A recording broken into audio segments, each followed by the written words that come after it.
Hello, everyone, and welcome back to The Night Reader. I'm your storyteller tonight, and I hope you're tucked in comfortably, whether you're nestled under warm blankets or simply lying back in the dark. As always, don't forget to hit like, subscribe to the channel, and share your thoughts in the comments below. I love hearing where you're tuning in from. From bustling cities to quiet corners of the world, the Night Reader family continues to grow. It's like we're all connected by this shared, mysterious thread. Now, make sure the lights are dim. The world outside fades away, and let yourself be swallowed by the darkness. But heed this warning. The darkness often holds more than just silence. Sometimes it listens. Tonight I bring you a story about the kind of quiet that lingers, the kind that creeps into your bones and makes you question every sound you hear, every shadow that passes across your room. It starts simply, like any other day.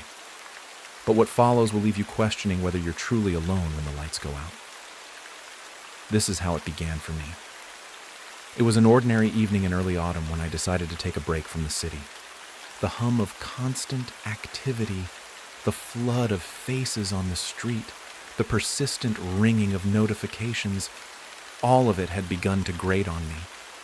So, I did what any weary soul might do and sought out some quiet. A cabin in the woods. A small, remote place just on the outskirts of town. Isolated, peaceful, or so I thought. I rented it through a website that specialized in remote stays. I figured a weekend away would be the perfect remedy to clear my mind and reset. The cabin was described as an old farmhouse, one that had been restored by a couple of artists, its rustic charm accentuated by a few modern touches. The reviews were glowing. Perfect for escaping the hustle, one said. A peaceful retreat in nature, said another. The photos showcased a cozy space with a crackling fireplace, windows that opened to views of thick green woods, and a small lake that shimmered under the setting sun. The perfect place for some solitude. The drive there was long and winding, the kind of journey that promises peace but also brings an unsettling sense of isolation. The road narrowed the further I went, twisting through dense trees. The last mile was gravel, each bump in the road adding to my growing unease. I kept glancing in my rearview mirror, half expecting to see headlights. Another traveler, perhaps, or maybe just my mind playing tricks. But there was nothing but the endless stretch of trees behind me. When I finally reached the cabin, it looked exactly like the photos, except for one thing. The front door was slightly ajar, just enough that I could see the faint glow of light from inside spilling onto the porch. I parked, stepped out of my car, and approached the door. "Hello?" I called, though I wasn't sure why. It was late in the evening, and I assumed the owners had already gone home for the night, leaving the cabin for guests like me. There was no response. I pushed the door open gently, the hinges creaking in protest. The interior was just as charming as the photos, the living room filled with vintage furniture and soft, welcoming light from the lamps. There was a fire crackling in the fireplace, its warmth inviting after the long drive. On the small wooden table near the couch was a note. I picked it up and read the hastily scrawled message. "Sorry, had to step out for a moment. Feel free to make yourself at home. The key is under the mat. V." I let out a sigh of relief. It seemed the owners were simply running errands or taking care of some business nearby.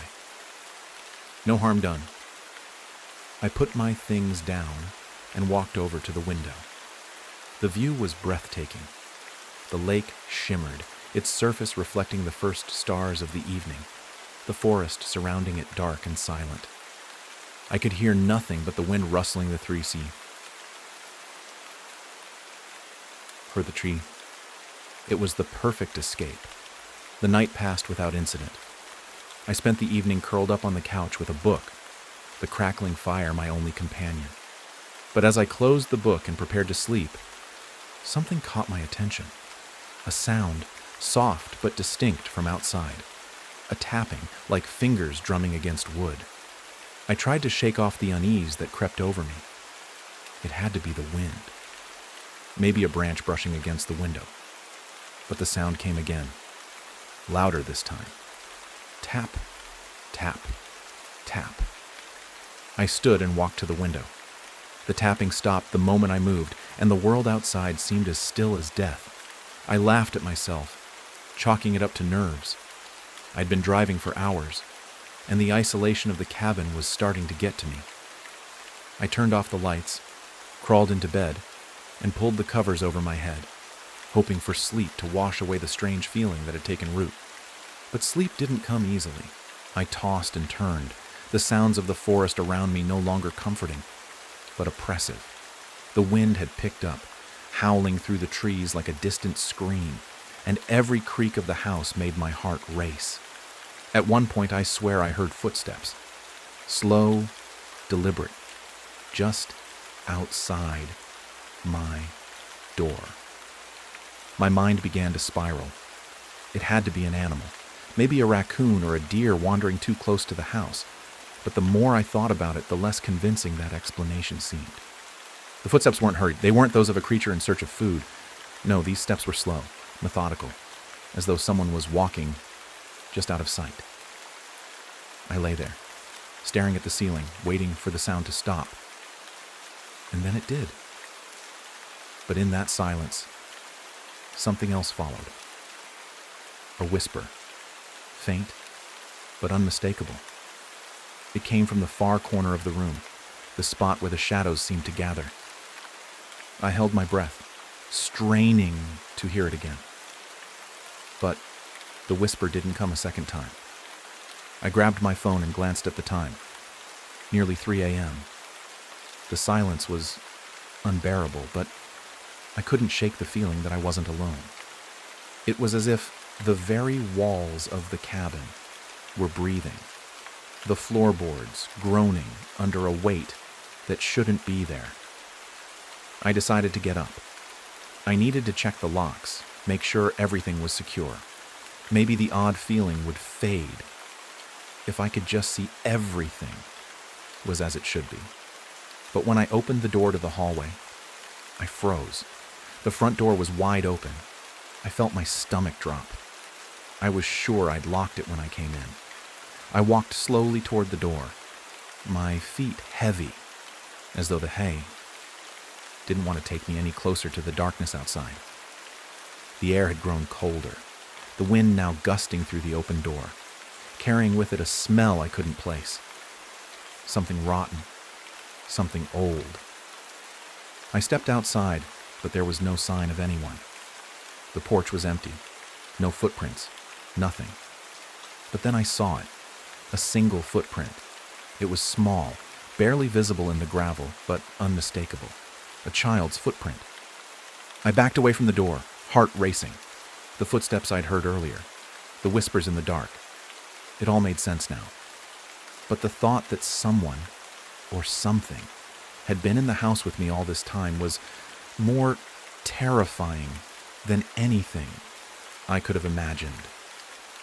As I turned to go back inside, I caught a movement out of the corner of my eye, a shadow darting between the trees just beyond the reach of the porch light. My breath caught in my throat. I wasn't alone. And on the other side of the forest, we have... The darkness is thicker there, more oppressive, as if the trees themselves are watching, waiting, breathing with the wind. I stood frozen on the porch, staring into the forest, heart pounding in my chest. The cold wind nipped at my skin, sending shivers down my spine. My mind raced, trying to come up with a logical explanation, but none came. No rational thought could explain what I had just seen. The figure darting between the trees, so fast, too fast for a person, yet unmistakably there, a shadow among shadows. I swallowed hard and stepped back into the cabin, my pulse still racing. The door creaked behind me, closing with a heavy thud, as if it too had decided I should be locked in. But the unease I felt wasn't soothed by the act of securing myself inside. The cabin felt wrong. The floorboards groaned beneath my feet as I moved toward the kitchen. My hands shook as I gripped the counter, staring out of the window, but nothing stirred in the trees beyond. The cabin had fallen silent again, but this time it wasn't the comforting silence I had grown used to. It was thick, stifling, as if the air itself was holding its breath. I had no choice but to stay awake. I couldn't shake the feeling that I was being watched, that something was waiting for me just outside. The forest beyond the cabin stretched endlessly into the night, and the whisper of the wind seemed to carry something more, something ancient.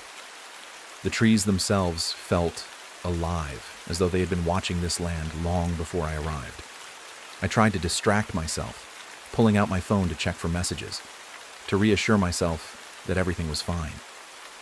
I needed something familiar, something grounding. But there was nothing. No service. I had already known there would be no connection out here, but seeing the blank screen in my hand made the isolation feel more real, more absolute. As I paced the cabin, looking for something to do, my eyes were drawn again to the door. It sat there, slightly ajar, as if inviting something in. I knew I had locked it, but that detail seemed insignificant now. The door wasn't the issue. It was the feeling of something waiting on the other side, something patient, something that had all the time in the world. I stepped back toward the hallway, glancing once more out the window. My fingers curled around the doorframe as I peered into the thick blackness of the forest, but all I saw were the trees, their limbs reaching up like twisted hands. Then, as if summoned by my gaze, a figure emerged from the darkness. It wasn't human.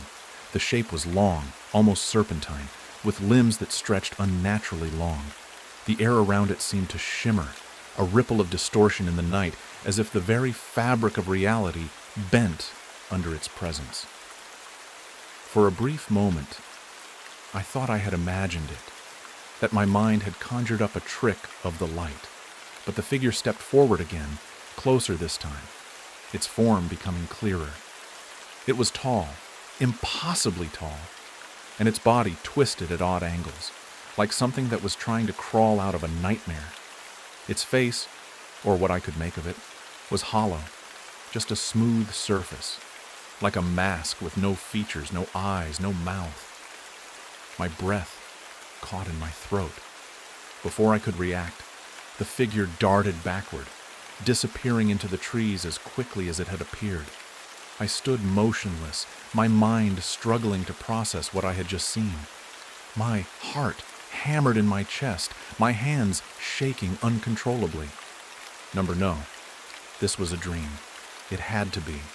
But the cold sweat on my brow, the pounding of my heart, the way the air felt thick with dread, it was all too real. I stumbled backward into the living room, my gaze still fixed on the window, but nothing else moved.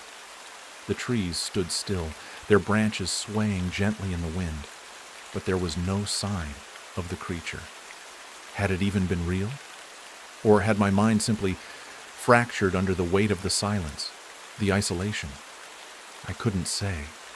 I had to leave. I couldn't stay another minute in that cabin. The unsettling feeling, the constant watchfulness, the whispers of the forest. I needed to get out, get back to the nearest town, back to something familiar, something safe. But as I grabbed my things, I realized something. The front door was still open, as it had been when I first stepped inside. I hadn't imagined that. The door had been wide open when I arrived, but the locks, they had been secured when I first entered, hadn't they? My hands were trembling as I reached for the handle. I stepped into the hallway and moved toward the door, every muscle in my body screaming for me to turn back, to run. The smell of damp earth, of decay, filled my nostrils, stronger than before, mingling with the stench of sweat on my skin. And then I heard it, a soft tapping like nails on wood. It was the same noise I had heard earlier and the sound that had drawn me to the window. But now, it was coming from behind me, from inside the house. I spun around, but there was nothing. The cabin was empty, or so it seemed. I moved slowly, carefully, toward the source of the sound. It wasn't the wind. The tapping was deliberate, methodical, as though something was waiting for me to come closer, coaxing me into the next step. I glanced into the dark corner of the living room. Nothing. The tapping came again, louder this time. I froze. It was coming from the kitchen. I wanted to scream, to run, to tear out of the house, and never look back. But my legs refused to move.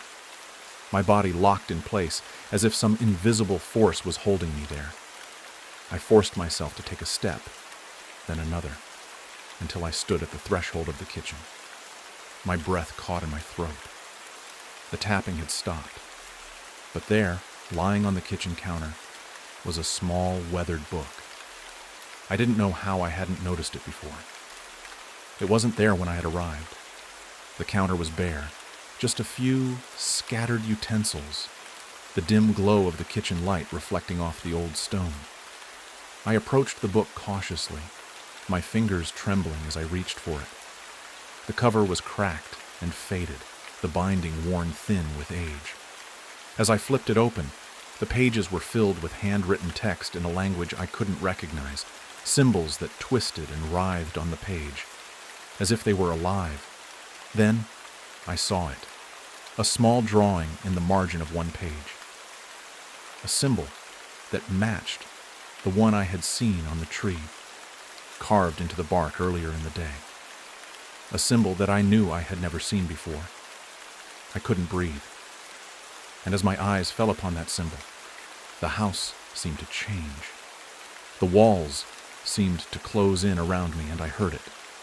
A low, guttural growl, emanating from deep within the bowels of the cabin, as though something far older than time itself was waking. The growl turned into a screech, a sound that made my bones rattle, a sound that seemed to vibrate the very air around me. And suddenly, I was no longer alone. I wasn't alone. The thought echoed in my mind like the last heartbeat of a dying man. My body refused to move, my legs frozen in place as I stood in the kitchen, the cursed book still clutched tightly in my hands. The screeching noise, that horrible, gut-wrenching sound that rattled the very air, filled the cabin. It seemed to be coming from all directions at once, as if the walls themselves were alive, their very fibers trembling with something monstrous on the other side. I swallowed hard, the taste of fear bitter in my throat. I didn't dare look behind me, but the air grew thicker, heavier, and I could feel it.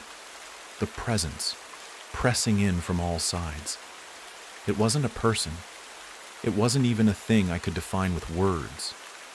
Whatever it was ancient and it was hungry. I glanced at the door, the one I had left open behind me, but the hallway was swallowed in darkness now, the soft tapping of the wind no longer there. The trees beyond the windows had fallen silent, their branches still, as though they too were holding their breath. The kitchen light flickered, casting long, crawling shadows across the floor. And then, silence. A terrible, suffocating silence that pressed against my eardrums and stole the breath from my lungs. That's when I heard it. A whisper. Soft, barely audible at first, like a wind-blown secret slipping through the cracks of the house.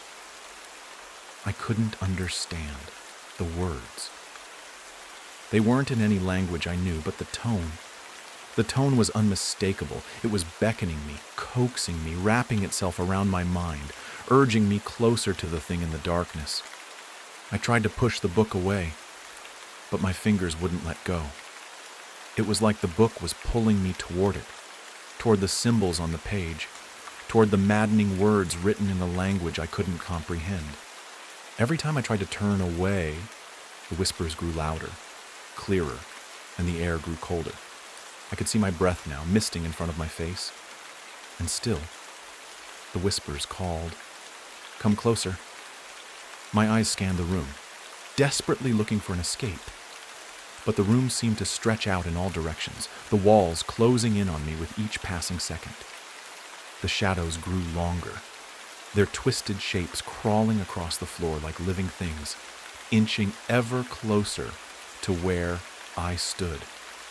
It felt like the room was warping, like reality itself was bending in on itself, folding over and over again until there was no escape.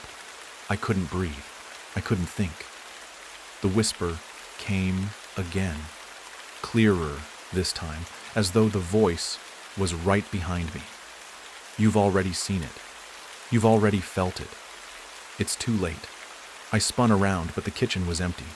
The door was still wide open, the darkness of the hallway spilling into the room like a flood. The presence was there.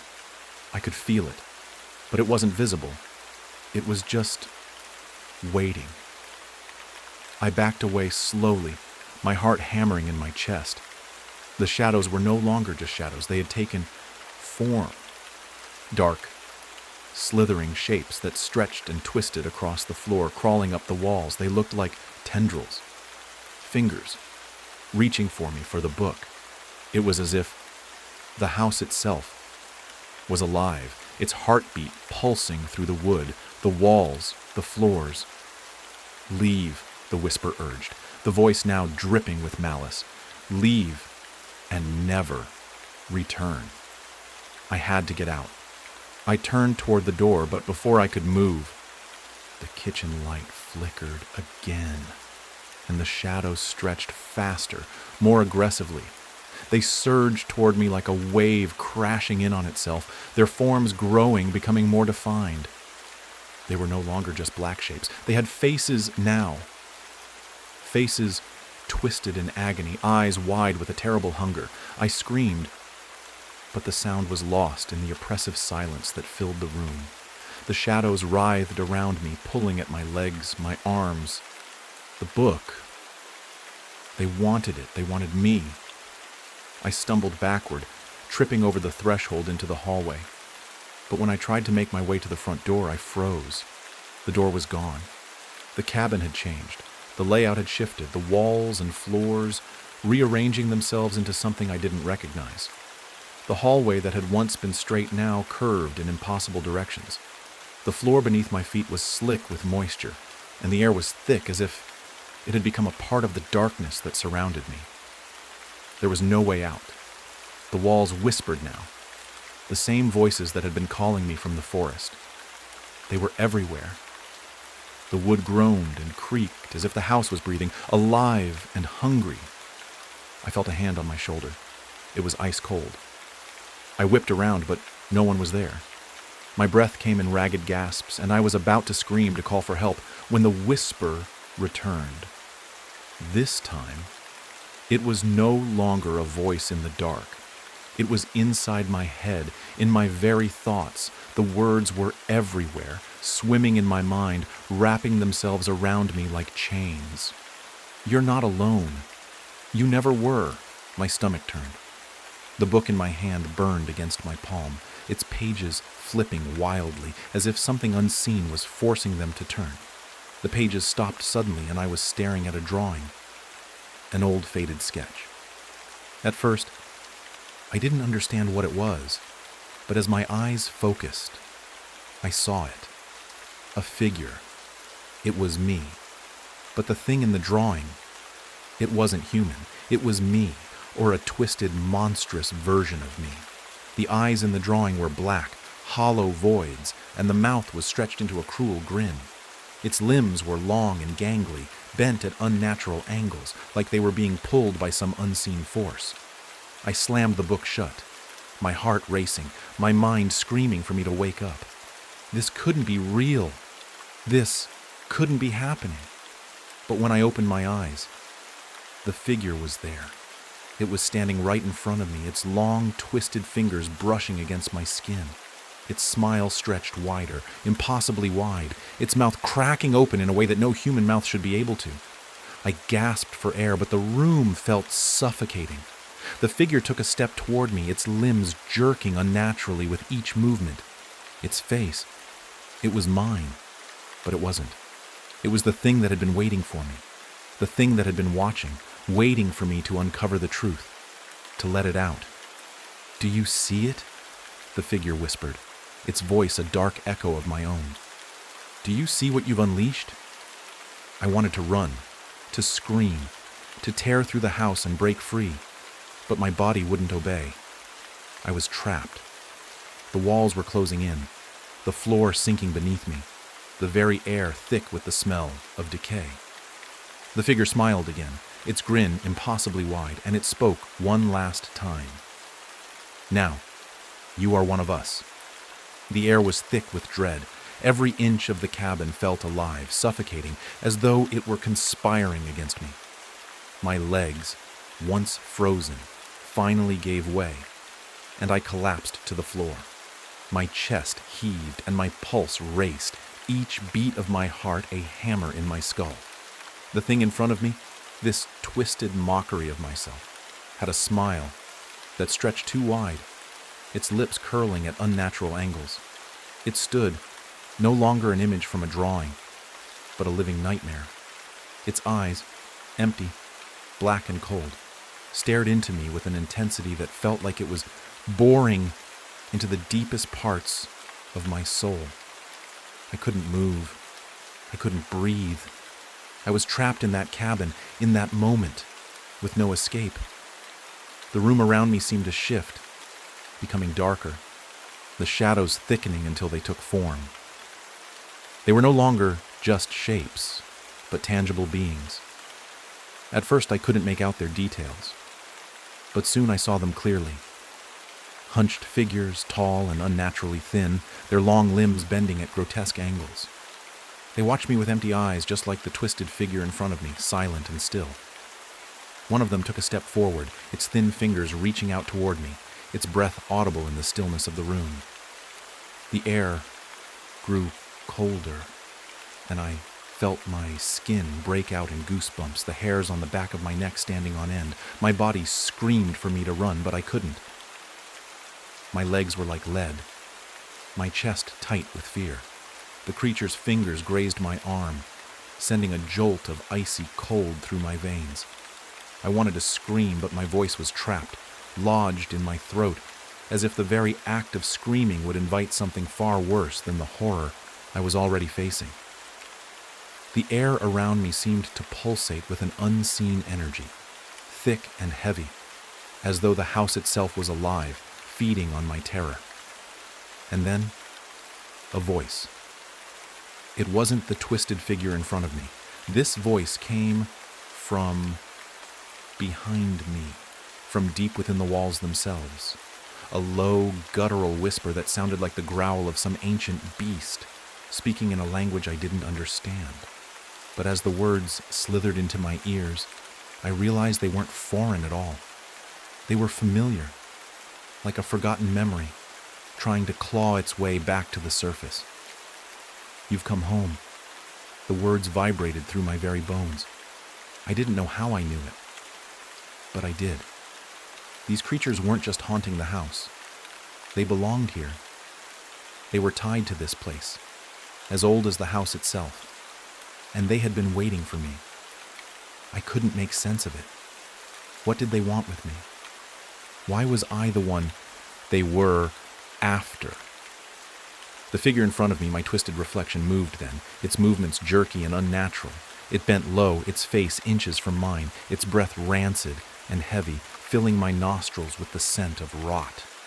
I recoiled, my stomach churning, but the creature's grip was fast, its fingers cold and firm as it seized my shoulders. "You've awakened what was sleeping," it hissed, its voice too loud, too close, filling my mind with static. "Now, you must pay the price." I wanted to cry out, to beg for mercy, but no words came. I was helpless, drowning in the oppressive weight of whatever this thing was. I wanted to escape, to run, to vanish into the night and never return. But the walls of the cabin seemed to close in tighter, the air too thick to breathe, the darkness too consuming. Then the whisper returned. This time, it wasn't from the walls. It was in my head, filling every corner of my mind. "They are always watching. They never stop. I twisted my head, desperate for a glimpse of something, anything that could make sense of this nightmare. My eyes locked on the creatures in the corners of the room. Tall, gaunt figures standing motionless in the shadows. I could see their eyes now, gleaming faintly, their pupils impossibly wide. They were not just watching, they were waiting, as though my every move was being counted, tracked, calculated. Their presence was like a weight, pressing down on my chest, stealing away my breath. The figure in front of me, my figure, smiled again, but it wasn't a smile of amusement.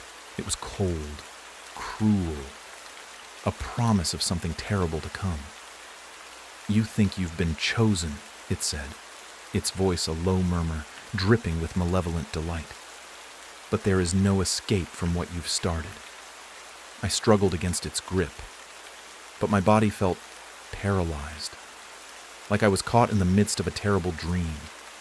The shadows around me pressed in tighter, pulling the air from my lungs, pushing me deeper into the suffocating blackness. The darkness grew, consuming the cabin until it was all I could see, all I could feel. I had to get out. I had to leave. With every ounce of strength I could muster, I twisted in the figure's grasp, managing to break free, just enough to stumble toward the door. But when I reached it, my hands shaking as I grabbed the handle, I felt something stop me. It wasn't the door. It was something deeper, something within the walls themselves, holding me back. I pulled harder, but the door refused to open. The walls groaned, and the shadows crept closer, their long limbs stretching toward me. The whispering grew louder, maddening, as if the house itself were alive, urging me to stay, to surrender. "No," I whispered to myself. "I won't stay."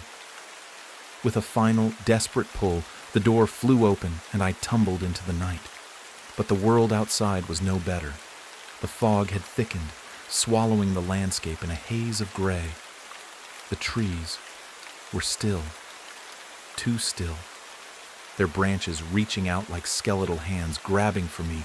The air was thick with the smell of damp earth and decay, and in the distance I could see them, figures moving through the mist, their twisted forms haunting, just on the edge of my vision. I ran as fast as I could, my breath ragged, my legs heavy with exhaustion, but I could feel them behind me. The creatures, the watchers. They were out there waiting, following, never far behind. I didn't look back, didn't dare to, but I could hear them, their steps echoing in the distance, closer, closer still. I didn't stop running, but no matter how fast I ran, no matter how far I traveled, the mist never seemed to lift. The forest never seemed to end. I was trapped in this endless loop, this nightmare with no escape. The whispering followed me, the sound of those voices lingering just out of reach, but still clear in my mind. "You can't run." I wanted to scream, but the words caught in my throat. There was nowhere to go, nowhere to hide. And then I saw it. The cabin. I was back at the cabin, standing in front of it once again. My heart sank into my stomach as I realized the truth. The house, no, the forest, had never let me go. I tried to move, to run again, but the shadows caught me, wrapping around my ankles, pulling me down. The figures were there, all around me, their hollow eyes watching, waiting for me to make the final mistake. And in the distance, I heard the whisper once more. "It's time." The cold was suffocating. As I stood frozen in front of the cabin, my breath became shallow, my thoughts scattered. It was impossible to comprehend what was happening. Everything I thought I knew about the world, about reality, was unraveling around me. The trees, the fog, the creatures, they all felt like they were part of the same nightmare, woven into the very fabric of this cursed land. And now, the house stood there again, just as before. It was as if nothing had changed, as though I had never left. But I knew better. I knew something was wrong. deeper than anything I could understand. I tried to take a step back, but my feet were stuck to the ground, as though the earth itself had turned to quicksand. Panic crept up my spine, tightening my chest. I had to move. I had to get out. But the more I struggled, the more I felt the weight of something pressing down on me. The shadows around the cabin stretched longer, darker, as if reaching out to claim me. I could hear them, those voices, those whispers, crawling into my head once more. They weren't just whispers anymore. They were like a chant, a low, guttural hum, a symphony of sound that vibrated through the very air, pulsing with an otherworldly rhythm. Come inside. The words weren't spoken aloud. They were in my mind, but they felt real. They felt like a command, something ancient, something powerful.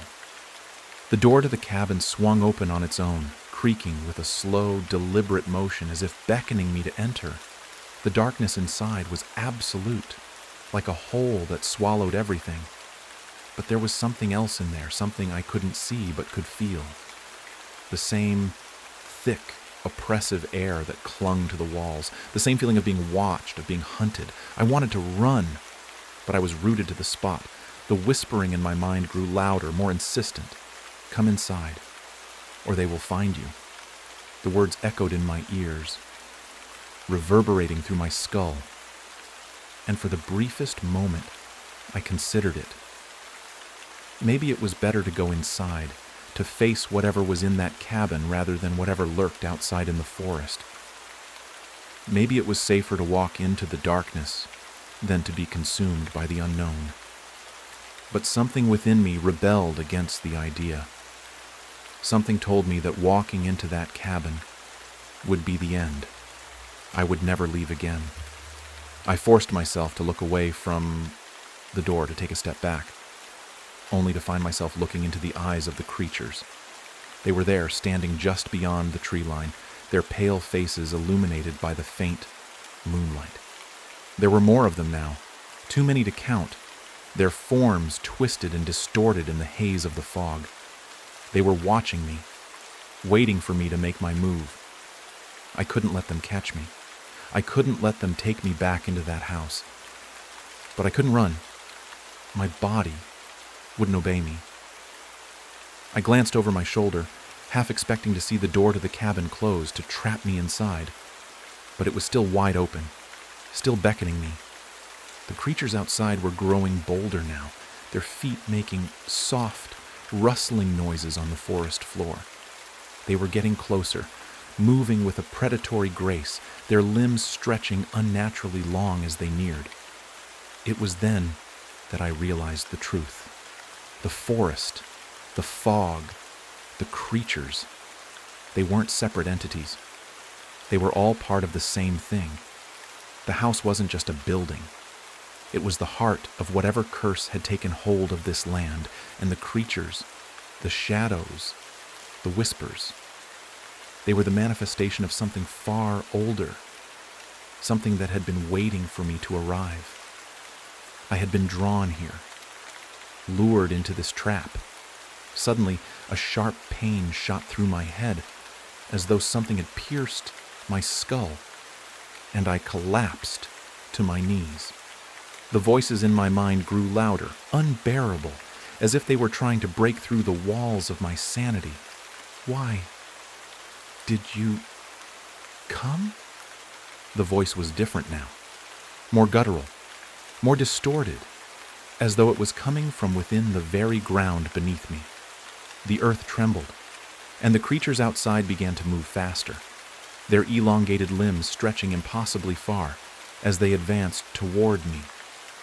The whispering became a roar, deafening, filling the entire space until it was the only thing I could hear, the only thing I could think.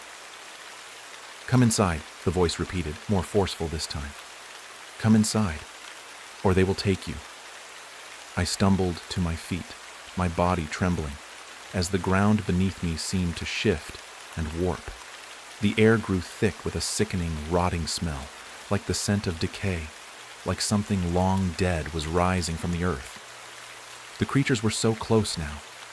I could see their twisted faces, their black, lifeless eyes, their mouths stretching too wide to be natural. They were no longer just watching. They were reaching for me, their fingers long and sharp, like claws. I had to get inside the cabin. It was my only option. It was the only way to survive. With no more room for hesitation, I forced myself to move. My feet felt like they were made of lead as I stumbled toward the door, the creatures at my heels, their presence suffocating, overwhelming. The door was still open, its dark interior welcoming me like the jaws of some great beast. I took one final step, crossing the threshold, and immediately the door slammed shut behind me, trapping me in the blackness. I gasped for air, my chest tight with fear, my mind a swirling mess of confusion and dread. Inside, the air was colder, the darkness deeper. I could hear nothing now. No whispers, no footsteps, nothing. Only the pounding of my own heart. The silence was oppressive, like the calm before a storm. And then, from the farthest corner of the cabin, I saw them. The figures, the watchers. They were standing in the shadows, their faces obscured by the darkness. But I could feel their eyes on me, watching, waiting. I wasn't alone. I wasn't alone. And the true horror of what I had just done began to sink in. I had walked into the very heart of the nightmare. And now, there was no escape. The cabin was colder than I could ever have imagined. It wasn't just the drop in temperature that shook me to my core. It was the feeling that the very walls of the place were alive, breathing with an unnatural rhythm, as if they were part of the darkness that now enveloped me. The heavy silence pressed against my ears, making each breath I took feel more labored, more desperate. I stood there for what felt like hours, unable to move, trapped in the cabin with nothing but the suffocating darkness around me. I could still hear the soft rustling of the creatures outside, their twisted whispers faint but distinct as they murmured in a language that sent a chill down my spine. It was as if the walls themselves were closing in, sealing me inside with them, with the things that watched, the things that waited. I forced myself to take a step forward, my legs shaking beneath me. The floorboards creaked under my weight, a sound so loud in the stillness that it nearly made me jump out of my skin. The room was so dim that I couldn't see much beyond a few feet in front of me. My flashlight had long since died, leaving me alone with the dark, the oppressive weight of it pressing down on me like a living thing. I fumbled for the matches in my pocket and struck one, the tiny flame sputtering to life.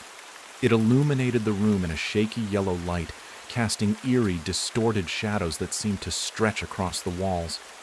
I could make out the faint outlines of furniture, an old chair, a long-forgotten table, a few cracked windows covered in dirt. But it was the far corner of the room that caught my attention. There was something there, a shape, a silhouette. I couldn't make out its details, but I could feel it, its presence. It was watching me. The hairs on the back of my neck stood up, a cold shiver running down my spine. My heartbeat thundered in my chest as I slowly took a step toward it, the match in my hand trembling. As I moved closer, I saw the faint glimmer of something metallic, something that reflected the dim light, almost like a lock, a door.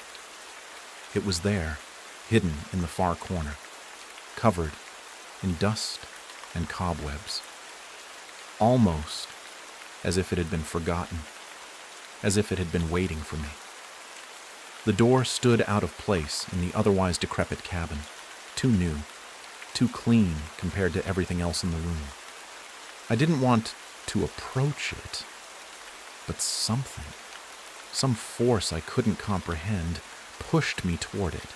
My feet moved of their own accord, as if my body no longer had any control. The closer I got, the heavier the air became, pressing down on me. Thick, with a suffocating presence that made it difficult to breathe. When I reached the door, I noticed that it wasn't locked. The handle turned easily under my hand, and the door creaked open with a sound that seemed to echo for miles. On the other side, there was nothing but blackness. It was as if the door led to a void, a chasm that swallowed everything, a hole that existed outside the realm of reality itself. The darkness beyond the threshold seemed to pulse, alive with some unnameable force that called to me, pulling me in. I should have slammed the door shut. I should have run, bolted back into the safety of the cabin. But I couldn't. I couldn't move. The whispering began again, louder now, more frantic, as if something was urging me to step through the door, to enter the darkness that awaited me. "Come through," it whispered. "You'll understand. You'll finally see." I didn't want to listen. I didn't want to know what lay on the other side. But the pull was irresistible, like a magnet drawing me toward it. Every instinct screamed at me to turn away, to run, but my feet were already moving forward, stepping into the void. And then, without warning, the door slammed shut behind me. I was no longer in the cabin. The world around me had changed completely. I couldn't breathe. The air was thick, suffocating, like I was underwater. The darkness pressed in on me from all sides, so dense and complete that I couldn't see anything at all. I could feel it, though. Whatever it was there. Watching, waiting. I took a step forward, the ground beneath me soft and uneven, like walking through wet earth. But there was no moisture, no mud, only that cold, dead feeling that seemed to seep into every pore of my body. I called out, my voice hoarse, but it was swallowed by the darkness. I couldn't hear my own words. The silence here was unlike anything I had ever experienced, empty, hollow, and absolute. And then, from somewhere in the distance, a sound reached my ears. A dragging sound, slow, deliberate, like something heavy scraping across the ground. It was coming closer. I froze, the hairs on the back of my neck standing on end as the sound drew nearer. My heart was pounding in my chest, and I could feel the adrenaline surging through my veins.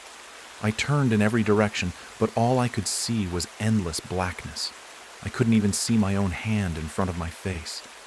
The dragging noise stopped. There was a brief silence before something else filled the void. A voice, low, guttural, ancient. "You are lost." I couldn't move. The voice seemed to vibrate through me, inside me, like it was speaking directly into my mind. The coldness in the air grew sharper, more intense, as if the very atmosphere was alive with malice. The darkness around me pressed closer, crushing me under its weight. Suddenly, the silence was shattered by the sound of something moving quickly, scratching, clawing, tearing at the air, a cacophony of sound that made my heart race. My instincts screamed at me to run, but I couldn't move. I couldn't breathe. The voice returned, this time closer, its words sharper, filled with an unnatural hunger. "You should never have opened the door." I whipped around, hoping to find an escape, but there was no way out, no way back. The darkness stretched on forever, and the air around me was thick with the scent of decay, of something long dead. The dragging noise started again, closer this time, and I could feel it coming for me, feel the weight of its presence creeping closer with every passing second. I closed my eyes, willing myself to wake up, but the darkness held me fast. There was no waking up. There was no escape. And then I heard something behind me, a breath, cold, ragged. I turned around slowly, heart hammering in my chest, and I saw it. A figure. A twisted, distorted shape in the darkness, its features indistinguishable, but its presence overwhelming. It was tall, too tall, and it moved with a fluidity that was unnatural, like it was part of the shadows themselves. Its face was hidden, but I could feel its eyes on me, cold and unblinking, a gaze that pierced through the darkness, through my very soul. It was coming for me. I couldn't run. I couldn't breathe. I was trapped. And the thing in the darkness wasn't the only one. The creature was closer now, its presence overwhelming like an ancient force that had existed long before I had even been born. I tried to move, to take a step back, but my legs wouldn't obey me. They felt as if they were frozen to the spot, locked in place by something far stronger than fear. I couldn't even scream. My throat was dry, paralyzed. It was as if the air around me had turned to concrete, holding me there, helpless. The creature's form was becoming clearer, though I still couldn't make out its full shape. It was so dark, so wrong. A shifting mass of shadow, a silhouette woven from the fabric of the night itself. Its limbs were unnaturally long, and they twisted in ways that made my stomach churn. But it was its eyes that held me in place, pale, unblinking, glowing faintly with an eerie light. They locked onto mine, and in that moment, I knew that it saw me, and it wanted me.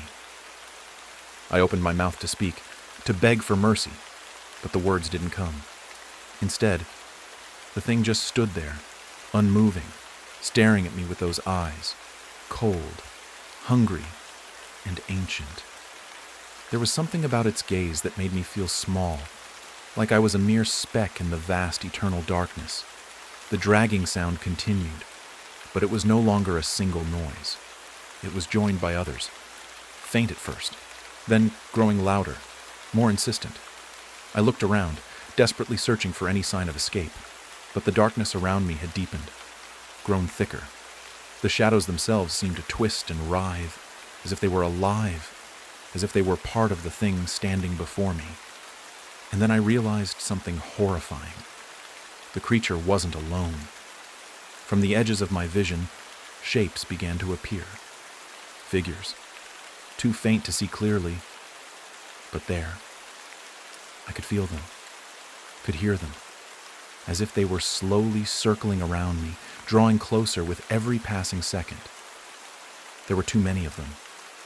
I could hear their soft, rasping breaths, the sound of claws scraping against the earth, the shuffle of their movements as they closed in. I couldn't see them, but I could feel their eyes on me. Their presence was suffocating, like 1,000 needles pricking at my skin. The air seemed to thicken with every breath I took, as if the very atmosphere was alive with malice. I was surrounded. The creature that had been at the forefront of my terror finally moved. It didn't walk. It floated, its limbs trailing behind it like tendrils of smoke. I couldn't move. I couldn't scream. I couldn't even blink. It was coming closer now, its gaze never leaving mine. My heart hammered in my chest, each beat sounding louder than the last, until it felt as though the whole world could hear it. I closed my eyes for a brief moment, as if shutting them could shield me from what was coming. But when I opened them again, it was there, right in front of me. I could feel its presence, its coldness, its hunger. The air around me grew colder still, a biting chill that burned my skin as though I were standing at the edge of a frozen wasteland. The creature's face was now visible, though it wasn't a face at all. At least, not one that could be considered human. It was an endless stretch of dark, swirling emptiness, like a black void that pulsed and writhed with something living. Its eyes, those terrible glowing eyes, were now inside the void, staring directly into my soul. And then, it spoke. Its voice wasn't what I expected. It wasn't guttural or deep, nor was it the whispering hiss I had heard earlier. No, this voice was cold, calculated. It vibrated through my very bones, shaking me to my core as it reverberated in the pit of my stomach. "You shouldn't have come here," it said, its voice a mixture of mockery and warning. "But now that you have, you can't leave." The words hung in the air like a terrible omen. I felt the weight of them press down on me, suffocating me with their meaning. I opened my mouth to respond, but no sound came out. I was trapped, inescapably trapped. The creature took another step forward, and as it did, the darkness around it seemed to swell, as though it were growing, expanding, consuming everything. The ground beneath my feet became soft, like wet sand, and I felt myself sinking, as if the earth itself was pulling me down into the void. I struggled to pull my feet free, but the more I tried, the more I sank. Panic surged through me, but the fear was useless. The harder I fought, the deeper I sank into the earth. I could feel the creatures circling closer, their whispers now loud and deafening, a cacophony of voices calling to me, urging me to stop fighting, to give in. The weight of their presence pressed down on me, and I could feel the coldness of their breath on my neck, the gnashing of their teeth as they got closer, and then, without warning, the ground beneath me gave way entirely. I fell. I fell for what felt like hours, my body tumbling through the endless darkness, the world around me spinning uncontrollably. I could hear the creatures' whispers grow fainter and fainter, but their presence never fully disappeared. I felt them with me, trailing me through the void, like 1,000 claws scraping against my skin. Finally, the fall stopped. I landed on something soft, something that didn't make any sense, like a mass of writhing shadows that softened the blow. I lay there for a moment, dazed and disoriented, unable to process what had just happened. My body ached and my mind screamed in panic, but all I could do was breathe. Short, shallow breaths that did nothing to calm my racing heart. I pushed myself to my knees, trembling uncontrollably as I looked around. There was nothing. Nothing but the thick, oppressive darkness that surrounded me. No creatures, no sound, no movement. Just the eerie, suffocating silence. I stood up slowly, my legs weak beneath me. I had no idea where I was or how I had gotten here, but I knew one thing. I wasn't alone. Something was watching me. Again. The whispering began. It was distant at first, barely audible over the deafening silence, but it quickly grew louder, drawing closer. The voices were not one, not two, but many, too many. I couldn't understand them, but the tone was unmistakable. It was as if they were beckoning me, calling me toward something terrible. And then, from the shadows, they began to appear. The first figure emerged from the shadows, slowly stepping into the dim, murky light. At first, it was little more than a silhouette, tall, thin, and formless, a black mass that seemed to swallow the light around it. As it drew closer, its shape became more defined, but the details were no clearer. It was like watching a shadow take form, a figure that didn't quite belong to the world of the living. Its outline was jagged and uneven, like a human figure that had been distorted, warped by some unseen force. Then from behind it more shapes emerged, more shadows, more figures, all drawn from the darkness as if they had been waiting for me all along. The air seemed to vibrate with their presence, and I could feel their eyes on me, though I couldn't see them. It was as if the very shadows themselves were watching, waiting, calculating. I stumbled back, my mind racing as I tried to make sense of what I was seeing. My heart pounded in my chest, my breath quick and shallow. Every instinct screamed at me to run, to escape, but my body refused to obey. My legs were rooted to the spot, unable to move, as though I had been chained to the ground by the sheer weight of their gaze. The figures didn't speak. They didn't need to. Their presence was enough. But the closer they got, the more I felt the terror building inside me. They were too still, too quiet, too wrong, like an eerie mimicry of life, but not quite. Not quite. Then, as if sensing my fear, the first one moved. It stretched out a long, clawed hand toward me, its fingers thin and long, each one tipped with what looked like sharp, broken nails. It didn't make a sound as it reached for me, no shuffling footsteps, no whispering. The silence was unbearable, but the tension in the air was palpable, thick and heavy, as if it were pressing down on me with invisible force. I wanted to scream. I wanted to run. I wanted to do anything but stand there like a statue, my body frozen in terror. But I couldn't move. I couldn't make a sound. The creature's hand brushed against my skin, and it felt like ice. A coldness so deep, so penetrating that it reached into my bones. A jolt of fear shot through me, and my breath caught in my throat. For a moment, I thought I might pass out. Darkness around me, closing in tighter and tighter. And then I heard it. A voice, software faint, but unmistakably clear.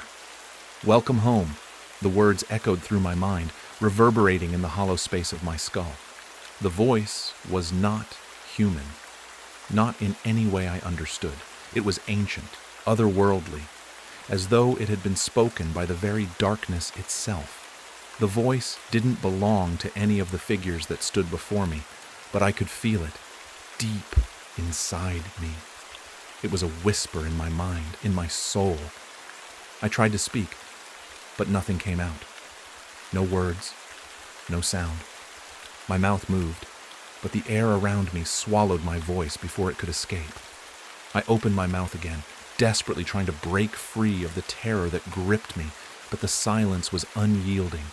The figures surrounding me grew bolder now, taking steps closer, their bodies shifting and twitching with every movement, their forms almost morphing as they approached. They no longer resembled human shapes. They were worse, something twisted, deformed by whatever force had given them life. Their edges blurred and shifted, as though their very existence was a thing in flux, an unnatural blending of shadow and substance. Another figure stepped forward, this one different from the others. Its eyes, if you could call them that, glowed with an unnatural light, pale, white, like two burning orbs set into the depths of a skull. It tilted its head, its mouth opening slowly, revealing rows of jagged, serrated teeth. It didn't speak at first, but I could feel it. It was speaking to me silently, inside my head. "Why are you here?" it seemed to ask. The thought was not one I'd heard aloud, but it was there, clear and undeniable. The creature's mouth never moved, but the words filled the air, pressing against my mind like a vice. I opened my mouth again, this time forcing the words out, my voice cracked and weak. I don't know. I don't understand. What are you?" The figure's face twitched, the corners of its mouth curling into a sickening smile. A smile that shouldn't have existed, not on that face, not on that form. It was a smile that stretched too wide, exposing teeth too sharp, too many. And with the smile, the other figures seemed to close in, moving as one, their steps synchronized like an army of shadows closing in on their prey. And then it spoke again, its voice a rumble of darkness. "You are a part of this now. There is no turning back." The words didn't make sense to me, but something deep inside me told me they were true. I was a part of this. This place, this nightmare, had been waiting for me. It had been drawing me in from the very beginning, and now there was no way to escape. Before I could process what had just happened, one of the figures reached out, grabbing hold of my wrist with its cold, inhuman hand. Its grip was like iron, unyielding. I tried to pull away, but it was useless.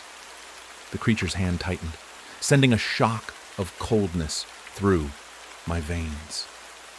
The others closed in around me, their twisted faces inches from mine. I could feel their breath, raspy, uneven, like the wind howling through a desolate, empty field. One of them leaned closer, its face stretching forward until it was right in front of mine. Its mouth opened wide, revealing the same jagged teeth, its breath hot and putrid against my face. It whispered to me, in a voice like dry leaves scraping against stone. "Welcome to our world." And then everything went black. When I awoke, I wasn't sure how much time had passed. The first thing I noticed was the silence. A profound, suffocating silence that clung to the air like a heavy fog. I couldn't remember how I'd gotten here, but I knew, deep in my bones, that I wasn't alone. The stillness felt wrong. Too still. The kind of silence that only exists in places where things are watching, waiting. I tried to sit up, but my body felt different, heavier. My limbs were stiff, my chest felt tight, like something was pressing down on me, making every breath harder to take. I blinked several times, trying to clear the fog in my mind. When my vision finally sharpened, I saw that I was lying on the cold, uneven floor of a dark room. The walls were made of rough stone, the kind that looked ancient and worn, as though they had been here for centuries, long before anyone had ever thought to carve them into shape. The air smelled of damp earth and decay. I pushed myself to my knees, groaning with effort. My head spun for a moment, and I had to steady myself against the stone wall. I looked around, trying to make sense of my surroundings. There were no windows, no doors, just an endless expanse of darkness stretching in every direction. And beneath the stillness, I could feel something else. Something faint, but insistent. An undercurrent of movement. Something moving beneath the surface, something that wasn't quite right. I reached out, my hand brushing against the stone. As I did, I noticed something else. There was a strange marking on the wall beside me. It was carved into the stone, a series of jagged, twisted shapes that didn't look like any writing I had ever seen. It was like a language of nightmares, something older than time itself. The lines seemed to shimmer faintly, almost as if they were alive, pulsing with an eerie energy. I tried to pull away from the wall, but the moment my fingers left the stone, a low growl echoed through the darkness. It wasn't human. It wasn't anything that could have been born of this world. The growl was deep and guttural, like a living thing dragging its way through the earth, rising from the bowels of the world itself. My heart slammed in my chest as I froze, listening. The growl came again, closer this time. I didn't dare move, didn't dare breathe. The sound seemed to vibrate through the air, sending a ripple of cold dread through my bones. Something was down here with me. Something that had been waiting for me to wake up. A whisper reached my ears then, faint and unintelligible, but undeniably there. It was like a soft breeze brushing against my mind. And then I heard it again, louder this time. The words clearer, but still too foreign to understand. I felt a sudden pull in the pit of my stomach, like I was being drawn towards something, some force that I couldn't see but could feel. It was as if the room itself was alive, breathing with a slow, deliberate rhythm, its pulse in sync with my own. My eyes flicked to the darkened corners of the room, every inch of me screaming to flee, but my body refused to listen. That's when I saw it. At first it was just a flicker, something shifting in the darkness, but as my eyes adjusted, it became clearer. A shape emerging from the shadows. Its movements were slow and deliberate, like something that had all the time in the world to hunt, to stalk, to wait.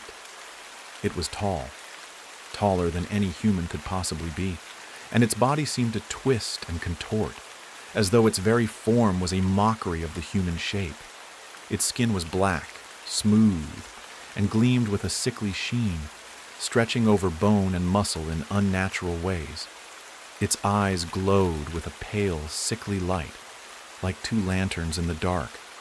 They were cold and empty, like they had seen too much, like they had been here long before me and would remain long after I was gone. I gasped, my breath catching in my throat. The thing's eyes fixed on mine, and in that instant, I felt the weight of its gaze pressing down on me like a physical force. It knew me. It knew everything about me, my fears, my thoughts, my very soul. And in that moment, I knew one thing with an undeniable certainty. There was no escape. The creature took another step forward, and I felt something inside me snap. Like a wire pulled too tight, I scrambled to my feet, my heart hammering in my chest, my hands trembling with terror. But I didn't know where to go. There were no doors, no windows, nothing but an endless expanse of stone.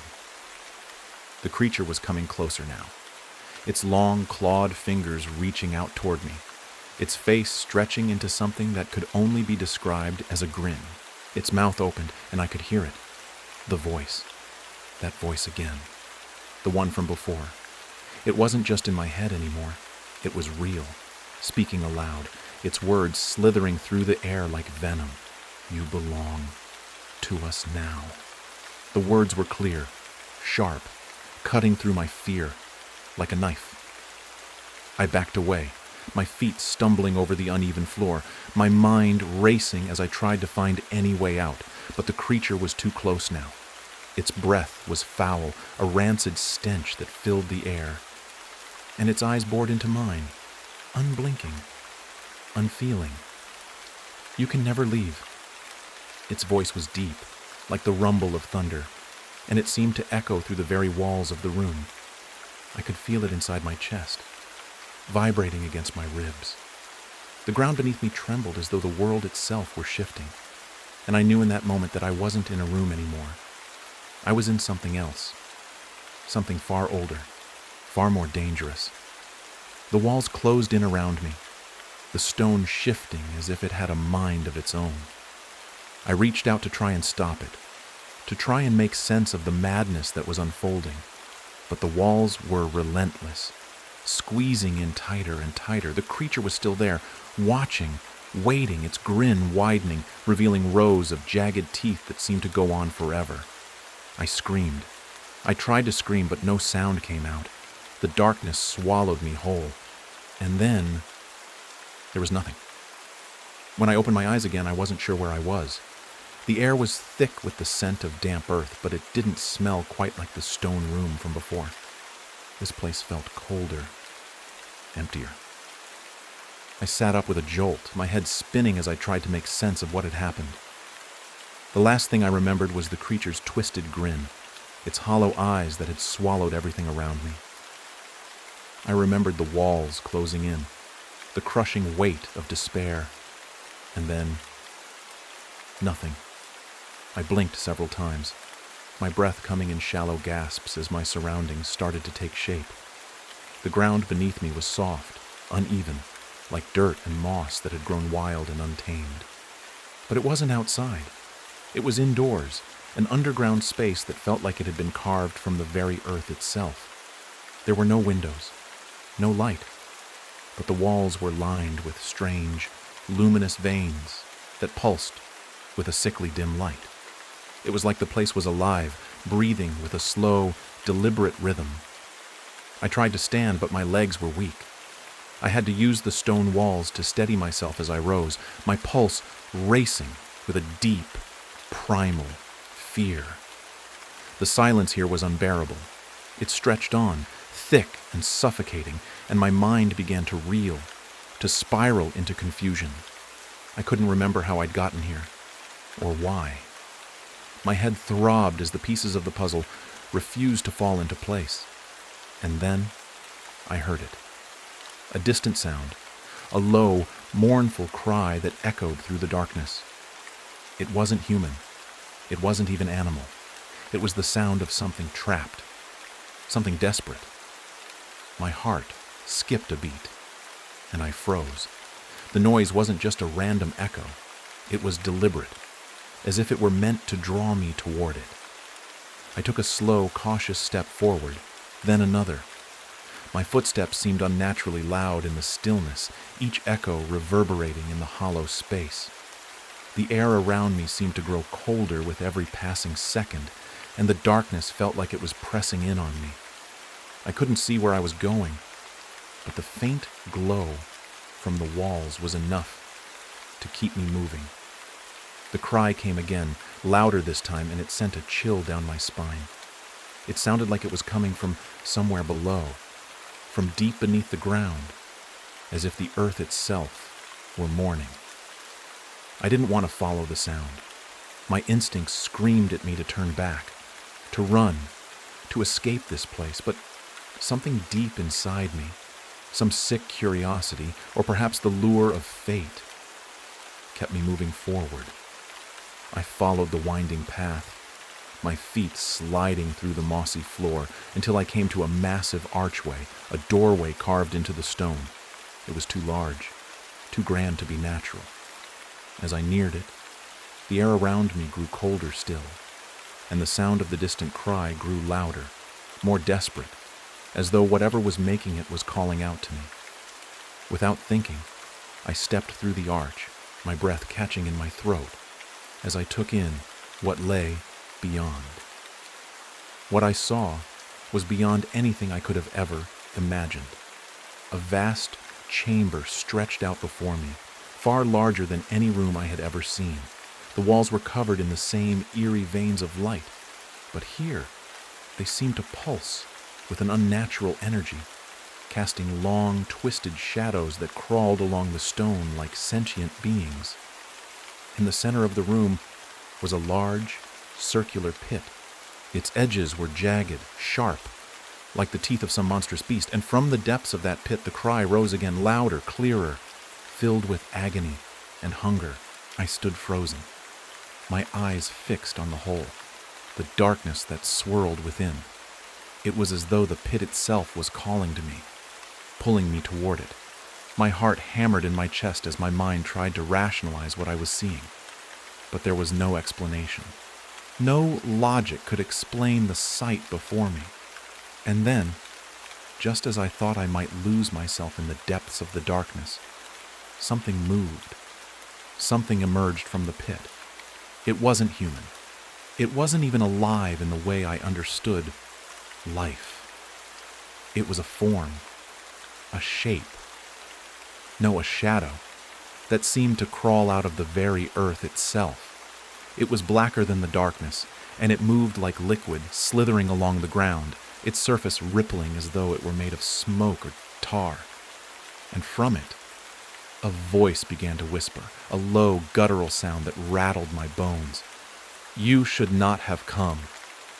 The whisper echoed around the chamber, reverberating in the walls, shaking the ground beneath me. I couldn't move. My feet were glued to the floor.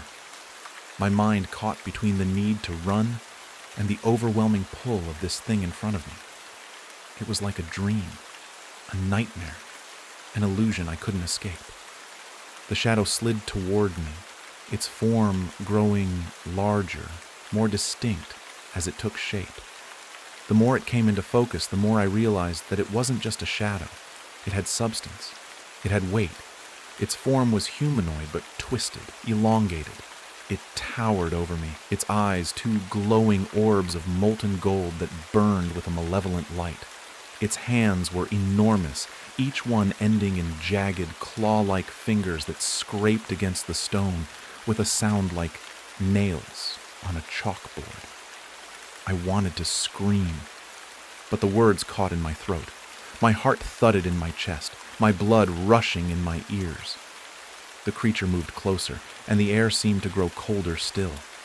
The walls of the chamber began to close in, pressing down on me, and I felt something rise from deep inside, a feeling that I could not name. It was a hunger, an insatiable, ravenous hunger, and it was not mine. "We've been waiting for you." The creature's voice was low, rich, with malice. It wasn't just speaking to me, it was speaking through me. It was as though its voice reverberated through every fiber of my being, curling around my soul like a snake. I tried to back away, but my legs wouldn't move. I was paralyzed, trapped in the face of this unspeakable terror. It was as if the room had become alive, breathing around me, its very walls alive with hunger and rage. I wanted to beg, to plead for mercy, but I couldn't find the words. And then the creature raised its hand, the long, clawed fingers extending toward me. I could feel the air shift, a chill so deep it cut to the bone. The shadow's grip was tightening, squeezing my chest, my throat. There's nowhere to run. With a single, slow movement, the creature's claw brushed against my cheek, and everything went black. Thank you for listening to The Night Reader. If this story resonated with you, if you've ever felt lost in the dark, remember, you're not alone. The stories we carry are what connect us. If you haven't already, subscribe to the channel, like the video, and leave a comment letting me know. Where are you listening from? And what story do you carry? Until next time, keep your light close and your shadows closer. Good night.